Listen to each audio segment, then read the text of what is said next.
سوال پوچھا جی، دنیا میں قرآن کی بے حرمتی دیکھنے میں آ رہی ہے، اس صورتحال میں ہم بحیثیت مسلمان کس طرح کا کردار ادا کر سکتے ہیں؟ یہ سوال اس عہد کے ایک بہت بڑے عالم مولانا مناظر احسن گیلانی نے اپنے استاد شیخ الہند مولانا محمود الحسن صاحب دیوبندی علیہ رحمہ سے پوچھا، اور انہوں نے اپنی کتاب احاطہ دارالعلوم دیوبند میں بیتے چند ایام میں یہ واقعہ نقل کیا ہے کہ دارالعلوم دیوبند میں حدیث کا سبق ہو رہا تھا، تو ہم نے اپنے استاد سے پوچھا کہ کیا وجہ ہے کہ دنیا میں جہاں پر کہیں آپ کو اسلامی شاعر، اسی طریقے سے حرمت رسول اور یہ جو مقدسات ہیں ان کی توہین ہوتے ہوئے نظر آتی ہے، تو مسلمانوں کے جذبات قابو میں نہیں رہتے، اور مسلمان جو ہے وہ اپنا تن من دھن لٹانے پر تیار ہو جاتے ہیں اور کسی چیز کی پرواہ نہیں کرتے۔ تو اس کی کیا وجہ ہے؟ تو انہوں نے پلٹ کے اپنے شاگردوں سے پوچھا کہ جو مسلمان یہ سب کچھ کرنے پر آمادہ ہوتے ہیں، کیا تم نے کبھی غور کر کے ان سے یہ پوچھا کہ اسی پیغمبر کی یہ تعلیمات ہیں کہ کم نہ تولو، جھوٹ نہ بولو، بددیانتی نہ کرو، تنابز بالالقاب نہ کرو، لوگوں کے اوپر تہمتیں نہ دھرو، اور دین اور شریعت پر قائم رہو اور عبادات کی پابندی کرو، کیا تمہیں یہ کرتے ہوئے وہ نظر آتے ہیں؟ انہوں نے کہا نہیں جی، یہ کرتے ہوئے تو نظر نہیں آتے۔ تو نفسیات انسانی کے اس طبیب حاذق نے یہ کہا کہ جو کچھ تمہیں جذباتیت نظر آتی ہے، یہ جذباتیت اس پیغمبر کی ذات کے لیے نہیں ہے، یہ جذباتیت اس کتاب کے لیے نہیں ہے، یہ جذباتیت ان مقدسات کے لیے نہیں ہے، بلکہ ان کو پیغمبر کی توہین میں، مقدسات کی اہانت میں دراصل اپنی اہانت محسوس ہو رہی ہوتی ہے۔ وہ یہ کہتے ہیں کہ ہمارے قومی پیغمبر کی تم نے توہین کی ہے، یہ ہماری مقدس کتاب تھی۔ گویا یہ جذبہ جو حرمت کا ہے یہ خارج سے نہیں، یہ داخل کی اناؤں سے اٹھا ہوا ہے۔ تو یہ میں نے جواب اس کو اپنے آپ سے منسوب کر کے اسی لیے نہیں دیا کہ مجھ پہ کوئی فتویٰ نہ لگا دیں۔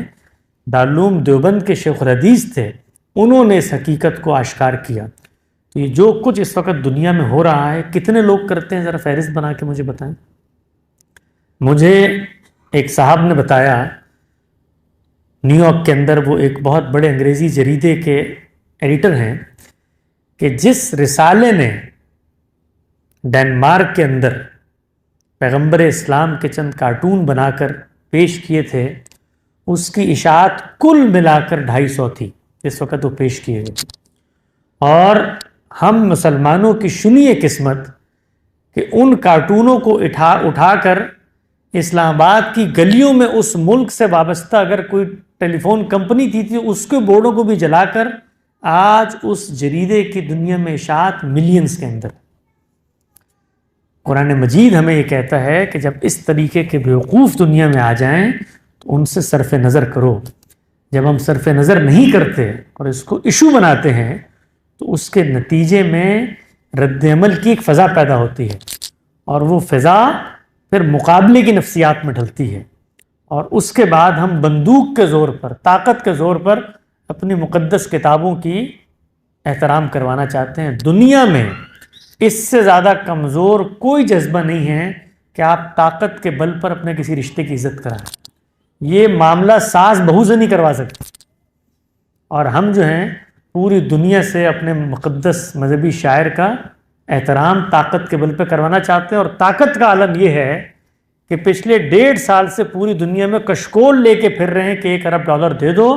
تاکہ اس کے لیے LC کھلوا کر اپنے توپ خانوں کے لیے ڈیزل منگوا سکیں۔ طاقت کا یہ عالم ہے، اور اس طاقت کے عالم میں ہم ان کو یہ دھمکاتے ہیں کہ یہ کام نہ کرو۔ اگر کہیں پر قرآن مجید کا یہ معاملہ ہو رہا ہے تو قرآن کی دعوت کو عام کریں، ان لوگوں کے پاس جائیں،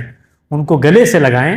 اور ان کو بتائیں کہ اس کتاب کے بارے میں جو غلط فہمیاں تم تک پہنچی ہیں، آؤ ہم تمہیں پڑھ کے سناتے ہیں، اس کے اندر ایسی کوئی چیز نہیں ہے۔ تو دنیا میں دعوت کی مہمیز ہیں یہ واقعات اگر کبھی پیدا ہوتے ہیں،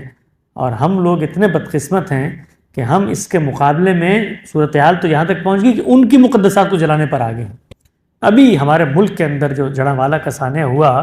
اس کے اندر انہی آنکھوں نے دیکھا کہ وہ کتابیں کہ جن پر ہم بھی ایمان لاتے ہیں ان کو ہم نے رد عمل میں آ کے جلا دی۔